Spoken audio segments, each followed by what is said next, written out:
മറ്റൊന്നെന്ന് പറയുന്നത് റോബോട്ടിക്സ് എന്ന് പറയും. റോബോട്ടിക്സ് എന്ന് പറയുന്നത് അടുത്തത് വന്നുള്ളൂ, അതിൻ്റെ അടുത്തത്. റോബോട്ടിക്സ് എന്ന് പറയുന്നത് നമുക്കെല്ലാവർക്കും അറിയാം, നമ്മുടെയൊക്കെ ഓർമ്മയിൽ ചില റോബോട്ടുകളുടെ രൂപങ്ങളുണ്ട്, മനുഷ്യൻ്റെ രൂപമുള്ള റോബോട്ടുകൾ. എനിക്കറിയാം, ഞാൻ കുട്ടിയായിരിക്കുന്ന സമയത്ത് ഞാൻ ടി വിയിൽ ജയൻറ്റ് റോബോട്ട് എന്ന് പറഞ്ഞിട്ടൊരു ഒരു പരിപാടി കാണുമായിരുന്നു. ഈ ശനിയാഴ്ച വൈകുന്നേരം സിനിമയ്ക്ക് തൊട്ട് മുമ്പായിട്ട് അരമണിക്കൂർ നേരം ഈ ഒരു പ്രോഗ്രാം കാണിക്കും. അപ്പോൾ ജയൻറ്റ് റോബോട്ട് എന്ന് വെച്ച് കഴിഞ്ഞാൽ യന്ത്ര മനുഷ്യൻ ഇങ്ങനെയൊക്കെ നടന്നു വന്ന് ഓരോരോ കാര്യങ്ങൾ ചെയ്യുന്നതാണ്. ഇതുപോലുള്ള റോബോട്ടുകൾ നമ്മൾ ലോകത്തുണ്ടെന്ന് കേട്ടിട്ടുണ്ട്. എന്നാൽ ഇന്ന് നമ്മുടെ ചുറ്റും പലതരത്തിലുള്ള റോബോട്ടുകൾ വളരെ വ്യാപകമായി കഴിഞ്ഞു. അപ്പോൾ മനുഷ്യന്മാരെ പോലിരിക്കുന്ന റോബോട്ടുകളുണ്ട്, ചില റോബോട്ടിക് കൈകളുണ്ട്. ഉദാഹരണത്തിന് കാറൊക്കെ ഉണ്ടാക്കുന്ന കമ്പനിയിലാണെങ്കിൽ കാറിൻ്റെ ഓരോരോ പാർട്ടുകൾ അല്ലെങ്കിൽ ഓരോ വാഹനങ്ങൾ ഉണ്ടാക്കുമ്പോൾ അതിൻ്റെ പാർട്ടുകൾ പരസ്പരം കണക്ട് ചെയ്യാനായിട്ട് ഓരോ തരം റോബോട്ടുകളുണ്ട്. അതിന് റോബോട്ടിക് കൈകൾ എന്ന് പറയും. ചിലതാണെങ്കിൽ വെള്ളത്തിനടിയിൽ കൂടെ പോകുന്ന റോബോട്ടുകളുണ്ട്, ചിലതാണെങ്കിൽ ഈ വലിയ കുഴിയിലൊക്കെ ഇങ്ങനെ എഴഞ്ഞു പോകുന്ന ടൈപ്പ് റോബോട്ടുകളുണ്ട്, പാമ്പിനെയൊക്കെ കണക്കിരിക്കുന്ന റോബോട്ടുകളുണ്ട്. ഇനി നമ്മളെല്ലാവരും കണ്ടിട്ടുള്ള, എന്നാൽ അത് റോബോട്ടാണെന്ന് പലർക്കും അറിയാത്ത ഒരു റോബോട്ടുണ്ട്. അത് ആകാശത്തു കൂടി പറന്ന് കിടക്കുന്ന ഒരു റോബോട്ടാണ്. എന്തായിരിക്കും? ഓർമ്മയുണ്ടോ? ഡ്രോൺ എന്ന് പറയും. കല്യാണത്തിന് നമ്മളെ വീഡിയോ എടുക്കുന്ന ഡ്രോൺ. ഈ കർഷകർക്ക് ഈ ഡ്രോണിനെ ഭയങ്കരമായിട്ട് ഉപയോഗിക്കാൻ പറ്റുമെന്ന് ഈ അടുത്ത സമയത്ത് ഒരു വലിയ ഒരു കണ്ടുപിടുത്തം നടത്തിയിട്ടുണ്ട്. എന്താണെന്ന് വെച്ച് കഴിഞ്ഞാൽ, ഒന്ന്, കൃഷിയിടങ്ങൾ, നിങ്ങളുടെ വലിയ കൃഷിഭൂമികളുണ്ടെങ്കിൽ ഈ കൃഷിഭൂമികളെ നോക്കുക എന്ന് പറയുന്നത് ചെറിയ പണിയൊന്നുമല്ലല്ലോ. നടന്നു നോക്കണം, വെയിലത്ത്, വെയിലത്ത്, അതും പാലക്കാടത്തെ ചൂട് നമുക്കറിയാം. നടന്നു പോയി കാണുക എന്ന് പറയുന്നത് വലിയ ബുദ്ധിമുട്ടുള്ള കാര്യമാണ്. അപ്പോൾ ഒരു പരിസരത്ത് മാത്രം ഒരു പുഴുക്കേട് ഉണ്ടായെങ്കിൽ ആ പുഴുക്കേട് എവിടെ സംഭവിച്ചു എന്ന് അറിയണമെങ്കിൽ നമ്മൾ നടന്ന് അവിടെ ചെന്ന് നോക്കുന്നതിന് പകരം നിങ്ങളുടെ കയ്യിൽ ഒരു ഡ്രോൺ ഉണ്ടെങ്കിൽ ഈ ഡ്രോൺ വെച്ചിട്ട് കൃത്യമായ സ്ഥലം ഐഡൻറ്റിഫൈ ചെയ്യാൻ പറ്റും. അതായത് ഇതിന് സർവൈലൻസിന് വേണ്ടിയിട്ട്, കാണാൻ വേണ്ടിയിട്ട് നമുക്ക് ഈ ഡ്രോണിനെ ഉപയോഗിക്കാം. ഇനി അതുമല്ല, കുറച്ചുകൂടി വ്യത്യസ്തമായ ഒരു രൂപത്തിൽ ഡ്രോൺ ഉണ്ടാക്കി കഴിഞ്ഞാൽ നിങ്ങൾക്ക് ആ ഡ്രോൺ ഉപയോഗിച്ചുകൊണ്ട് വിത്ത് വിതയ്ക്കാം, അതുപോലെ കീടനാശിനി വിതരണം ചെയ്യാം. കൃത്യമായിട്ട് ഒരു സ്ഥലത്ത് കൂടുതലായിട്ട് കീടനാശിനി ഇടണം, അല്ലെങ്കിൽ കുറച്ച് സ്ഥലത്ത് അത്രയും വേണ്ട. ഇത് കൃത്യമായി ഡ്രോണിനെ പഠിപ്പിച്ചുകൊണ്ട് നമുക്ക് ഇത് ഉപയോഗിച്ച് കാര്യങ്ങൾ ചെയ്യാൻ പറ്റും. ഇങ്ങനെ പല രീതിയിൽ റോബോട്ടുകൾ നമ്മുടെ ചുറ്റും വരുന്നു. ഇത് കർഷകർക്കുൾപ്പെടെയുള്ള ആൾക്കാർക്ക് ഉപകാരമായി മാറുന്നുണ്ട്. ഈ റോബോട്ടിൻ്റെ കൂടെ നിർമ്മിത ബുദ്ധിയും കൂടെ ചേരുമ്പോൾ വേറൊരു തരം ഉപകാരത്തിലേക്ക് അത് നമ്മളെ കൊണ്ടെത്തിക്കും. അതായത് കുറച്ചുകൂടി ചിന്തിക്കുന്ന റോബോട്ടുകൾ എന്ന തലത്തിലേക്ക് നമുക്ക് ഇപ്പോൾ ഒരുപാട് സാങ്കേതിക വിദ്യകൾ ലഭ്യമാണ്. ഇത് നമ്മുടെ നാട്ടിലെത്തിയിട്ടുണ്ടോ? നമുക്ക് തോന്നും ഇല്ല എന്ന് തോന്നും. ശരിക്കും പറഞ്ഞാൽ പാലക്കാട്ടെ കൃഷിയിടങ്ങളിൽ ഇത്തരം സാങ്കേതിക വിദ്യകൾ ഉപയോഗിക്കുന്നുണ്ട്. അത് ഉപയോഗിക്കുന്നുണ്ടെന്ന് എനിക്ക് ഉറപ്പിച്ചു പറയാൻ കാരണം, എൻ്റെ തൊട്ടടുത്തിരിക്കുന്ന രജീഷ് സോഫ്റ്റ്വെയർ കമ്പനി മുതലാളിയാണ്. പക്ഷേ അവന് ഒരു 72 ഏക്കറിൽ കൃഷിയുണ്ട്. 44, 72 ആയിരുന്നു അല്ലേ, ഇപ്പോൾ 44 ഏക്കറിൽ കൃഷിയുണ്ട്. അപ്പോൾ ആ കൃഷിയിടങ്ങളിലും അതുമായി അസോസിയേറ്റ് ചെയ്തിട്ടുള്ള മറ്റ് പല സ്ഥലങ്ങളിലും ഇത്തരത്തിലുള്ള സാങ്കേതിക വിദ്യകൾ പലയിടത്തായിട്ട് ഉപയോഗിക്കുന്നുണ്ട്. പ്രത്യേകിച്ച് എനിക്കൊന്ന് ആലത്തൂർ തന്നെയല്ലേ മറ്റേ രശ്മി ഉണ്ടായിരുന്ന സമയത്ത്, രശ്മി RV നിങ്ങൾക്ക് പലർക്കും അറിയണ്ടാവുമല്ലോ. ഇപ്പോഴും ഉണ്ടല്ലേ? ആലത്തൂർ തന്നെയാണോ? ഓക്കെ. ഇപ്പോൾ രശ്മിയൊക്കെ പലതരത്തിലുള്ള സാങ്കേതിക വിദ്യകളെ സഹായിക്കാനായിട്ട് പല ഇനിഷ്യേറ്റീവ്സും എടുത്തിട്ടുള്ള ആൾക്കാരാണ്. അപ്പോൾ ഇങ്ങനെ പല പുതിയ സാങ്കേതിക വിദ്യകളും നമ്മുടെ നാട്ടിലേക്ക് കൊണ്ടുവരാനും പറ്റും. ഇതുപോലെ ഇപ്പോൾ ഞാൻ പറഞ്ഞിട്ടുള്ളത് 2 സാങ്കേതിക വിദ്യകൾ, ആർട്ടിഫിഷ്യൽ ഇൻ്റലിജൻസ്, അതുപോലെ 3 ഡാറ്റ സയൻസ്, അതുപോലെ റോബോട്ടിക്സ്. ഇതുപോലെ എണ്ണിപ്പെറുക്കി പറഞ്ഞാൽ ഒരു 60-ൽ പരം പുതിയ സാങ്കേതിക വിദ്യകൾ കഴിഞ്ഞ 20 കൊല്ലം കൊണ്ട് നമ്മുടെ ചുറ്റും ഉണ്ടായിട്ടുണ്ട്. പലതരം സാങ്കേതിക വിദ്യകൾ നിങ്ങൾ കേട്ടാൽ ഒരു പക്ഷേ ഇതൊക്കെ നടക്കുന്ന കാര്യമാണോ എന്ന് വിചാരിക്കുന്ന രസകരമായ സാങ്കേതിക വിദ്യകൾ. ഉദാഹരണത്തിന് 3D പ്രിൻറ്റിംഗ് എന്ന് കേട്ടിട്ടുള്ള ആൾക്കാരൊന്ന് കൈവെക്കാമോ? 2 പേര്, 3, 4, 5, 6. ചെറുപ്പക്കാരായ മനുഷ്യന്മാർ കൈവെക്കണമെന്നില്ല, ബാക്കിയുള്ളവർ കേട്ടിട്ടുണ്ടാവാൻ കുറച്ച് പേരൊക്കെ കേട്ടിട്ടില്ല. 3D പ്രിൻറ്റിങ് ഉപയോഗിച്ചിട്ടുള്ള ആൾക്കാരുണ്ടോ ഈ കൂട്ടത്തിൽ? ഇല്ല. സാർ ഉപയോഗിച്ചിട്ടുണ്ട്. ഓക്കെ. എന്തിനാണ് ഉപയോഗിച്ചിരുന്നത്? ബിൽഡിങ്ങിൻ്റെ സെറ്റപ്പ് ഉണ്ടാക്കാൻ. 3D പ്രിൻറ്റിങ് എന്താണെന്ന് ഞാൻ പറയാം. ഇപ്പോൾ നമ്മൾ സാധാരണ പേപ്പറൊക്കെ പ്രിൻറ്റ് ചെയ്യും. നിങ്ങൾക്ക് ഇപ്പോൾ തന്ന ആ ഒരു പർട്ടിക്കുലർ ഒരു ഡോക്യുമെൻ്റ് ആകുമ്പോൾ നമ്മൾ പ്രിൻറ്റ് ചെയ്തെടുക്കുമല്ലോ. ഇതുപോലെ ഇതിനൊരു 3 ഡയമെൻഷനായിട്ടൊന്ന് ആലോചിച്ച് നോക്കിയേ. നമുക്കൊരു വീടിൻ്റെ ഷേപ്പ്, സാർ അതിനാണ് ചെയ്തത്.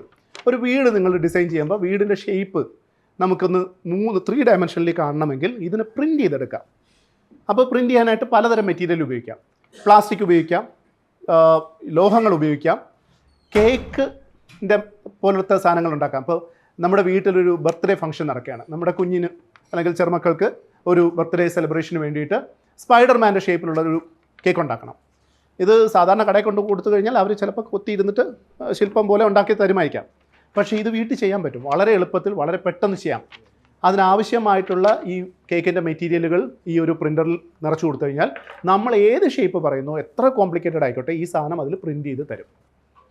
ശരി, ബർത്ത്ഡേ ഫംഗ്ഷൻ നടത്താൻ നമുക്ക് താല്പര്യമില്ല, അങ്ങനെയുള്ള ആഘോഷം ഞങ്ങൾക്ക് വേണ്ട, അതുപോലെ തന്നെ വീടിൻ്റെ സംഭവങ്ങൾ ഉണ്ടാക്കാൻ എല്ലാവർക്കും ആവശ്യമില്ല.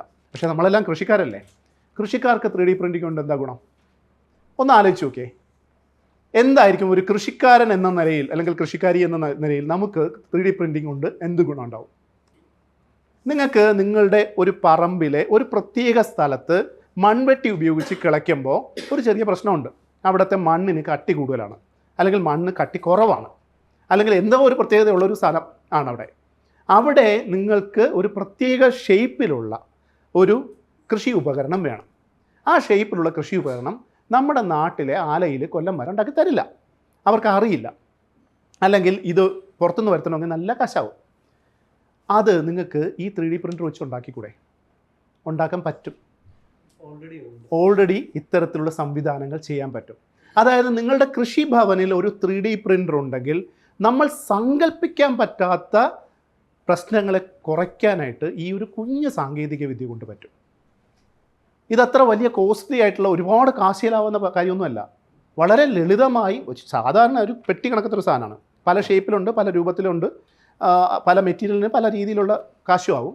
എന്നാലും ഒരു ആവറേജ് 15,000 രൂപ മുതൽ ഒരു 3.5-4 ലക്ഷം രൂപ വരെയുള്ള കാശിനുള്ളിൽ അത്യാവശ്യം ഒരു കൃഷിക്കാരന് വേണ്ട രീതിയിലുള്ള ഒരു 3D പ്രിൻ്റർ മാർക്കറ്റിൽ അവൈലബിൾ ആണ്. ആമസോണിൽ വാങ്ങിക്കാൻ കിട്ടും. ഇത് എല്ലാ വീട്ടിലും എല്ലാ കർഷകരും ഓരോന്ന് വീതം വാങ്ങിക്കേണ്ട ആവശ്യമില്ല. ഒരിടത്ത് ഒരു FPOയിൽ അല്ലെങ്കിൽ ഒരു കൃഷി ഭവനിൽ അല്ലെങ്കിൽ ഒരു സ്ഥലത്ത് 2 പഞ്ചായത്തിന് വേണ്ടി ഒരു സ്ഥലത്ത് ഒരെണ്ണം വാങ്ങിച്ചു വെച്ച് കഴിഞ്ഞാൽ ആ നാട്ടിലെ പ്രത്യേകതരം ഇത്തരം ആവശ്യങ്ങളെ നമുക്ക് നേടിയെടുക്കാനായിട്ട് ഇത് ഉപയോഗിക്കാം. ഇത് ഉപയോഗിക്കുന്ന ആളിന് ഒരു സാങ്കേതിക വിദ്യ അറിയേണ്ട ആവശ്യമില്ല. ഇപ്പോൾ നിങ്ങൾ ഒരു മൺവെട്ടി ഉപയോഗിക്കുന്ന സ്ഥലത്ത് ആ മൺവെട്ടിയെ പോലെ ഒരു ഉപകരണം ഉപയോഗിച്ചാൽ മതി. അല്ലെങ്കിൽ നിങ്ങൾക്കൊരു പ്രത്യേകതരം, ഇപ്പോൾ പലതരത്തിലുള്ള ട്രാക്ടറിലൊക്കെ ഉപയോഗിക്കുന്ന പലതരം എക്യുപ്മെൻറ്റുകളുണ്ടല്ലോ, ഈ എക്യുപ്മെൻറ്റുകളൊക്കെ ഉപയോഗിക്കാനായിട്ട് നിങ്ങൾ എങ്ങനെയാണോ പണ്ട് ഉപയോഗിക്കുന്നത് അതുപോലെ ഉപയോഗിച്ചാൽ മതി. പക്ഷേ അതിനെ സപ്പോർട്ട് ചെയ്യുന്ന മെഷീൻ എന്ന് പറയുന്നത് ആധുനിക സാങ്കേതിക വിദ്യയുടെ ഒരു ഗുണമാണ്. ഇത് 3D പ്രിൻ്ററാണ്. ഇതുപോലെ 4D പ്രിൻ്ററുണ്ട്. അതായത് നിങ്ങൾ ആ ഉപയോഗിക്കുന്ന സാധനം, ഇപ്പോൾ ഒരു ഗുഹയിലൊക്കെ കയറുന്ന ആൾക്കാർ, ആ ഫോൺ ഒരു ഗുഹയിലൊക്കെ നമ്മൾ എന്തോ ഒരു ആൾക്കാരൊക്കെ കുടുങ്ങിപ്പോകുന്ന സമയത്ത് രക്ഷപ്പെടുത്താനായിട്ട് പോകുന്ന ഇതൊക്കെ നമ്മൾ കണ്ടിട്ടുണ്ട്. അപ്പോൾ അതിനകത്തുള്ള പ്രശ്നം എന്ന് വെച്ച് കഴിഞ്ഞാൽ ഗുഹയൊക്കെ ഇങ്ങനെ വളഞ്ഞു പുളഞ്ഞൊക്കെ ഇരിക്കുന്നതാണ്. അതിനകത്തേക്ക് ഒരു ഉപകരണത്തിന് കടത്തി വിടാനായിട്ട് ബുദ്ധിമുട്ടാണ്. അപ്പോൾ ഒരു ഷേപ്പിലുള്ള ഉപകരണം അവിടെ ചെല്ലുമ്പോൾ അവിടുത്തെ കാലാവസ്ഥയ്ക്കും അവിടുത്തെ ചൂടിനൊക്കെ അനുസരിച്ച് എൻ്റെ ഷേപ്പ് മാറണം എന്നുള്ളതാണെങ്കിൽ അത്തരം സാങ്കേതിക വിദ്യകൾ ഇന്ന് ലഭ്യമാണ്. അതിനെയാണ് നമ്മൾ 4D പ്രിൻറ്റിംഗ് എന്ന് പറയുന്നത്.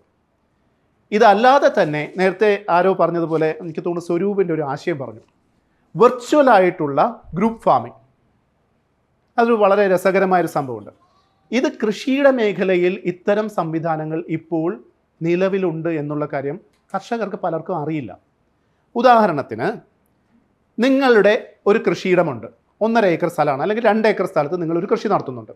ഈ 2 ഏക്കർ സ്ഥലത്ത് ദൈനംദിനം പോയിട്ട് അവിടുത്തെ മണ്ണിൻ്റെ pH വാല്യൂ നോക്കണം, അല്ലെങ്കിൽ അവിടുത്തെ ഊഷ്മാവ് നോക്കണം, അല്ലെങ്കിൽ അവിടുത്തെ ആർദ്രത നോക്കണം. ഇങ്ങനെയുള്ള കാര്യങ്ങളൊക്കെ നോക്കുക എന്നുള്ളത് നിങ്ങളുടെ കൃഷിക്ക് അത്യാവശ്യമാണ്.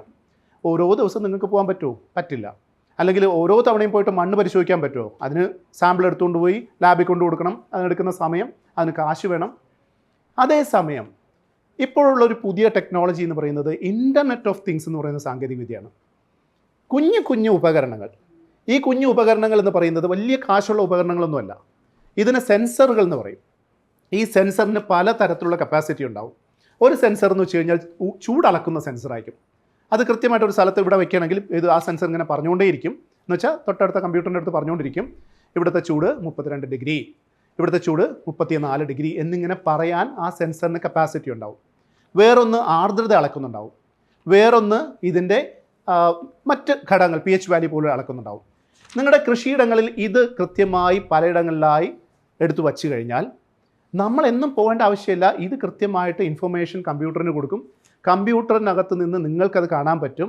അവിടെ തന്നെ നേരത്തെ പറയുന്ന പോലെ വളവും അല്ലെങ്കിൽ വെള്ളവും ഒക്കെ കൊടുക്കാനുള്ള സംവിധാനങ്ങൾ ഇത്തരം സാങ്കേതിക വിദ്യകളുടെ സഹായത്തോടു കൂടി വെച്ച് കഴിഞ്ഞാൽ നിങ്ങൾക്ക് വീട്ടിനകത്തിരുന്നു കൊണ്ട് ഒരു ഗെയിം കളിക്കുന്നത് പോലെ നിങ്ങളുടെ കൃഷിയിടത്തിനെ പരിപാലിക്കാൻ പറ്റും. എന്നുവെച്ചാൽ എല്ലാ കാര്യവും ചെയ്യാൻ പറ്റുമെന്ന് ഞാൻ പറയുന്നില്ല, പക്ഷേ നമ്മുടെ മെനക്കെടുത്ത പണികളൊക്കെ ഇതിലൂടെ അഡ്രസ്സ് ചെയ്യാൻ പറ്റും.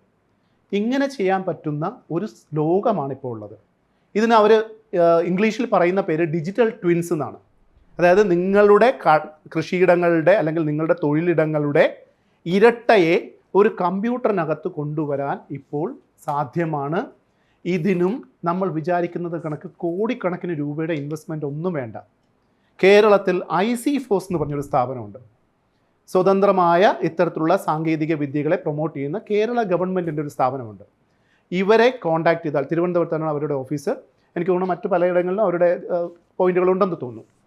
ഇവരെ കോൺടാക്ട് ചെയ്ത് കഴിഞ്ഞാൽ ഒരു FPOയ്ക്കോ ഒരു പഞ്ചായത്തിനോ അവർ വളരെ തുച്ഛമായ തുകയ്ക്ക് ഈ സംവിധാനങ്ങളെ കൊണ്ടുവന്ന് ഇൻസ്റ്റാൾ ചെയ്ത് തരും, പഠിപ്പിച്ചും തരും. പഠിക്കാൻ നമ്മൾ വിചാരിക്കുന്ന കണക്ക് അത്ര വലിയ പാടൊന്നുമില്ല. നിങ്ങളതിൻ്റെ ടെക്നോളജി ഒന്നും അറിയണ്ട, ഉപയോഗിച്ചാൽ മാത്രം മതി. സാധ്യതകൾ ചെറുതല്ല, സാധ്യതകൾ അപാരമായ സാധ്യതകൾ നമ്മുടെ ചുറ്റുമുണ്ട്. പലപ്പോഴും നമ്മുടെ പ്രശ്നമെന്ന് പറയുന്നത് നമുക്കിതൊക്കെ കേൾക്കുമ്പോൾ അയ്യോ ഇതൊക്കെ നടക്കൂ, ഇതിനൊക്കെ ഒരുപാട് പ്രശ്നങ്ങൾ ഉണ്ടാവില്ലേ, അല്ലെങ്കിൽ ഇതൊക്കെ നമ്മളെപ്പോലുള്ള ആൾക്കാർക്ക് സാധിക്കുമോ, എനിക്ക് പ്രായമായില്ലേ, ഞാൻ ആ മേഖലയിൽ പഠിച്ചിട്ടുള്ള ആളല്ലോ, ഇങ്ങനെയൊക്കെയുള്ള ചോദ്യങ്ങൾ നമുക്ക് നമ്മുടെ ഉള്ളിലൊരു പ്രശ്നമായിട്ട് വരും.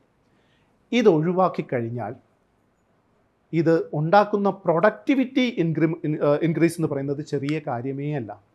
വലിയ രീതിയിൽ നമ്മുടെ ഗുണനിലവാരത്തിനെ അതുപോലെ തന്നെ നമ്മുടെ എന്താ പറയുക ക്ഷമതയെ കൂട്ടുന്നതിന് ഇത്തരത്തിലുള്ള സാങ്കേതിക വിദ്യകൾക്ക് സാധിക്കും. ഇതിൻ്റെ ഒരു തുടർച്ച പോലെയാണ് ഡിജിറ്റൽ മേഖലയിലുള്ള ഫോൺ ഉപയോഗിച്ചിട്ടുള്ള സംവിധാനങ്ങൾ. ഈ പറയുന്ന എല്ലാ ആപ്ലിക്കേഷൻസും ഇപ്പോൾ തന്നെ ഇൻ്റർനെറ്റ് ഓഫ് തിങ്സ് എന്ന് പറയുന്ന നിങ്ങളുടെ കൃഷിയിടങ്ങളിൽ വയ്ക്കുന്ന സെൻസറുകൾ നിങ്ങളുടെ ഫോൺ ഉപയോഗിച്ച് നിങ്ങൾക്ക് കാണാൻ പറ്റും.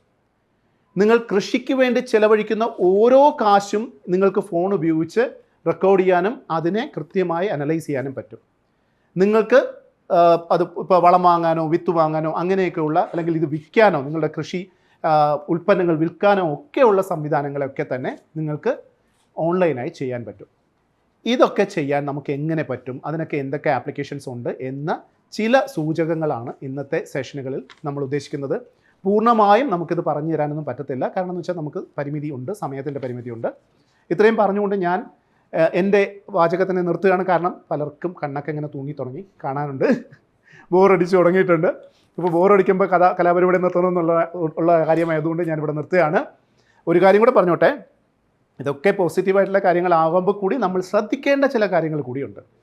അവിടെയാണ് ചില ആൾക്കാരെങ്കിലും പേടിക്കുന്നത്. എൻ്റെ ഫോൺ വഴി ഞാൻ പൈസ ട്രാൻസ്ഫർ ചെയ്താൽ എന്നെ പറ്റിക്കപ്പെടുമോ, അല്ലെങ്കിൽ ഞാൻ സോഷ്യൽ മീഡിയയ്ക്കകത്തൊരു കാര്യം ചെയ്താൽ എന്തെങ്കിലും ഗുലുമാലുണ്ടാകുമോ, ഇത്തരമുള്ള കാര്യങ്ങൾ കൂടി നമുക്ക് ഉച്ച കഴിഞ്ഞതിന് ശേഷം സംസാരിക്കാം. എന്തായാലും അടുത്ത സെഷൻ ഹാൻഡിൽ ചെയ്യുന്നത് സിംപ്ലിഫൈ അഗ്രിയുടെ സോഫ്റ്റ്വെയർ എഞ്ചിനീയർ ആയിട്ടുള്ള ശ്രേയാണ്. ശ്രേയ നിങ്ങളോട് സംസാരിക്കാൻ പോകുന്നത് നമ്മൾ ഉപയോഗിക്കാൻ സാധ്യതയുള്ള, അല്ലെങ്കിൽ നമുക്ക് ഉപയോഗിച്ചാൽ ഗുണമുള്ള ചില ആപ്പുകൾ, കൃഷിക്കാർക്ക് വേണ്ടിയിട്ടുള്ള ആപ്ലിക്കേഷൻസിനെ പറ്റിയിട്ടാണ്. അതെങ്ങനെയാണ്, അതിൽ 1-2 ആപ്ലിക്കേഷൻസ് ശ്രേയ ഇവിടെ കാണിക്കും. അത് പൂർണ്ണമായി നിങ്ങൾക്ക് മനസ്സിലായില്ലെങ്കിൽ കൂടിയും ആ സാധ്യതകൾ നമുക്ക് ഫർദറായിട്ട് കൂടുതലായിട്ട് നമുക്കതിനെ എങ്ങനെ കാണാം എന്നുള്ളത് നമുക്ക് മുന്നോട്ട് പോകാം. മറ്റൊരു കാര്യം കൂടെ ചോദിച്ചോട്ടെ, ഇപ്പോൾ ഇത്രയും നേരം എൻ്റെ ഒരു പ്രശ്നം കൂടെ ഉണ്ട്, ഞാൻ സംസാരിച്ചു തുടങ്ങിയാൽ ഞാൻ നിർത്തൂല, നിങ്ങൾക്ക് സംസാരിക്കാനോ ശ്വാസം വിടാനോ ഒരു അവസരം തരില്ല. പക്ഷേ ശ്രേയൊന്നും അങ്ങനെയല്ല, ഒന്ന് കണ്ണുരുട്ടിയാൽ ആൾ നിർത്തിക്കോളും. അപ്പോൾ ചോദ്യങ്ങൾ ചോദിക്കുക, ഇടയ്ക്ക് ബോറടിക്കണമെങ്കിൽ കോട്ടുവായ വരണമെങ്കിൽ കോട്ടുവായ ഒരിക്കലും കടിച്ച് വിഴുങ്ങി കളയരുത്, കോട്ടുവായ ഉറക്കെ ഇടുക, എന്നിട്ടൊന്ന് ഉണർന്നിരിക്കുക, കഴിയുന്നിടത്തോളം ഇൻട്രാക്റ്റീവ് ആക്കുക. ഓക്കെ, അപ്പോൾ ശ്രേയ വരൂ. മറ്റൊരു കാര്യം എന്ന് വെച്ച് കഴിഞ്ഞാൽ, സാധാരണ ഇത്തരത്തിൽ നേരത്തെ പറയുന്ന നമ്മുടെ ഒരു പരമ്പരാഗതമായിട്ടുള്ളൊരു രൂപം ഉണ്ടാക്കുമ്പോൾ നമുക്ക് ചില പരിമിതികളുണ്ട്. ഇപ്പോൾ ഒരു വീടാകുമ്പോൾ എപ്പോഴും നമുക്ക് ചുവരുകൾ ഇങ്ങനെ വയ്ക്കാൻ പറ്റുള്ളൂ. അല്ല, വളച്ചൊക്കെ ചുവര് വയ്ക്കണമെങ്കിൽ ഒരുപാട് അത്തരം കപ്പാസിറ്റി ഉള്ള പണിക്കാർ വേണം. 3D പ്രിൻ്റർ വെച്ചിട്ട് നിങ്ങൾക്ക് ഏത് ഷേപ്പിലും വീടുണ്ടാക്കാം. ഒരു ശംഖിൻ്റെ ഷേപ്പിൽ വേണമെങ്കിൽ വീടുണ്ടാക്കാം, നിങ്ങൾക്കൊരു ഗോളാകൃതിയിൽ വീടുണ്ടാക്കാം. ഇതൊക്കെ സുരക്ഷിതമാണെന്നുള്ളത് ഏതാണ്ട് കമ്പ്യൂട്ടറിൽ സിമുലേറ്റ് ചെയ്ത് നമുക്ക് ഉപയോഗിക്കാൻ പറ്റും. അപ്പോൾ അതിൻ്റെ കോസ്റ്റ് കുറവാണ്, എളുപ്പം പണി തീരും, വളരെ കുറഞ്ഞ സമയത്തിനുള്ളിൽ കാര്യങ്ങൾ നേടിയെടുക്കാൻ പറ്റും, അതിൻ്റെ പൊതുവെയുള്ള ഗുണനിലവാരവും കൂടുന്നു എന്നുള്ള കാര്യം കൃഷി മേഖലയിലും നമുക്ക് ആപ്ലിക്കബിൾ ആവും. ഇത് ഒരു ടെക്നോളജിയാണ് ഞാൻ പറഞ്ഞത്. ഈ ഒരു ടെക്നോളജി പോലെ ഇന്നിപ്പോൾ കേരളത്തിൽ അവൈലബിൾ ആകുന്ന, ഞാൻ ലോകത്തിൻ്റെ കാര്യമല്ല പറയുന്നത്, കേരളത്തിൽ നമുക്ക് അവൈലബിൾ ആകുന്ന 60-ൽ പരം ടെക്നോളജികളുണ്ട്. ഈ 60-ൽ പരം ടെക്നോളജികളെല്ലാം ഉണ്ടായത് ഈ കഴിഞ്ഞ 20-25 കൊല്ലമാണ്. അതുകൊണ്ടാണ് നമ്മൾ പലരും ഇത് കേൾക്കാത്തത്. ഇത് നേരത്തെ സാറ് പറഞ്ഞ വളരെ കൃത്യമാണ്. ഇതിനൊക്കെ നമ്മളെ അറിവില്ല എന്നുള്ളതാണ് നമ്മുടെ പ്രശ്നം. ഒന്ന് അറിഞ്ഞു കഴിഞ്ഞാൽ നിങ്ങളത് പഠിക്കുകയെന്ന് വേണ്ട. ഇപ്പോൾ ആർട്ടിഫിഷ്യൽ ഇൻ്റലിജൻസിനെ പറ്റി പഠിക്കാൻ ഞാൻ 2-3 സ്ലൈഡ് സ്കിപ്പ് ചെയ്ത് നിങ്ങൾ ശ്രദ്ധിച്ചു കാണാം. അത് നിങ്ങൾ അറിയേണ്ട കാര്യമില്ല. ആർട്ടിഫിഷ്യൽ ഇൻ്റലിജൻസിൽ മെഷീൻ ഇൻ്റലിജൻസ് എന്ന് പറഞ്ഞൊരു മെഷീൻ ലേണിംഗ് എന്ന് പറഞ്ഞൊരു സാങ്കേതിക വിദ്യ ഉണ്ടെന്നോ, അല്ലെങ്കിൽ ഡീപ്പ് ലേണിംഗ് എന്ന് പറഞ്ഞൊരു സാങ്കേതിക വിദ്യ ഉണ്ടെന്നോ, അതിനകത്ത് ബാക്ക് പ്രൊപ്പഗേഷൻ എന്ന് പറഞ്ഞൊരു ടെക്നോളജി ഉണ്ടെന്നോ ഒന്നും നിങ്ങൾ അറിയണ്ട. അതെന്തിനാ അറിയേണ്ട കാര്യം? നിങ്ങൾ അറിയേണ്ട ഒരൊറ്റ കാര്യം, ഈ ടെക്നോളജി എനിക്ക് ഏത് രീതിയിൽ എൻ്റെ ജീവിതത്തിനെ മെച്ചപ്പെടുത്താൻ ഉപയോഗിക്കാം. ആ ചോദ്യം ഇത് അറിയുന്ന ആൾക്കാരോട് ചോദിക്കാൻ നിങ്ങൾ തയ്യാറാണെങ്കിൽ അത് നിങ്ങളുടെ വീട്ടുമുറ്റത്തെത്തും.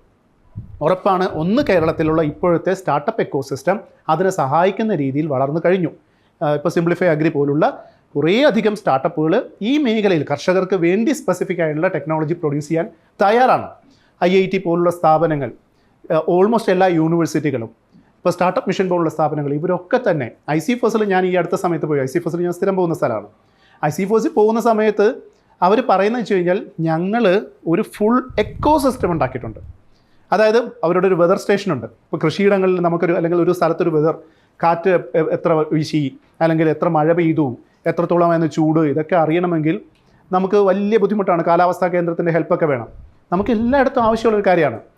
ഈ സാങ്കേതിക വിദ്യ വളരെ ചുരുങ്ങിയ ചിലവിൽ നമ്മൾക്ക് എത്തിച്ചു തരാനുള്ള ഫുൾ എക്കോസിസ്റ്റം ICFOSൻ്റെ കയ്യിലുണ്ട്.